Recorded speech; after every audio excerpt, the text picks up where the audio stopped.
post-traumatic stress disorder nkoma yedi adaroma doctor odi ebewe ya share prevention nti yemu akwaba nti prevention and treatment prevention ye yada se said na watchi watch ya niema bebre nti enwe kwa be enye easy die but kwa be na ebetimi afa so na ya prevent am enkodru traumatic stress me da si bebre o hwe enura ye hwe treatment ekwan betumi dia aboa obi a wadru ho nanso yenso ye betumi aboa ye ho ama ye ndru ho anase ye dru ho nsunsanso no ano nye den se de ye anye hwe amfa ho enema ye betumi aye bi enie ene se ye bepem wantem asem no to a pe ho moa entem entwen se me study ahwa so ebe kwa na ebe brasia opa no boantem a etise obi a obi business bi a wa mentor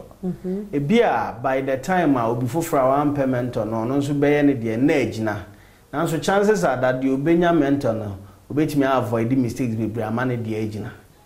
the same way opem wa ewo wo haw mu a unya moantem ena no so ye de boa esia no afei se ade ba ko e wo se yehu ne se enne me home a metumi ehu de to me no kire se ekina bi wo ho de ya mistake ya ye tie ne se ye tie etna ekina mu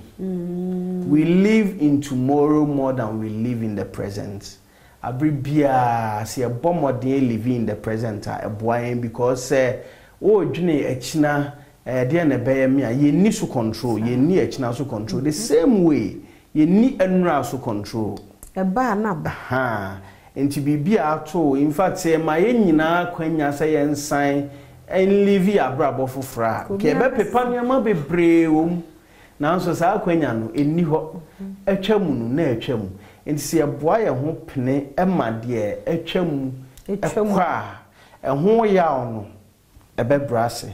na abrekro na so ye social support ya ade ama me emphasize social support ya ade a eboa pa. Fortunately in Ghana we are in a communal state ye wo namfo adofo anuanoma empo extended families abreni abrano no ye dinkita ho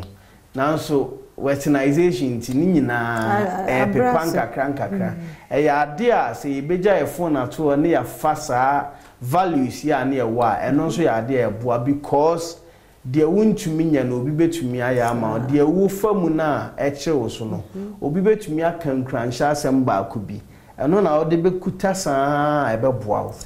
ena ade ba konso ne se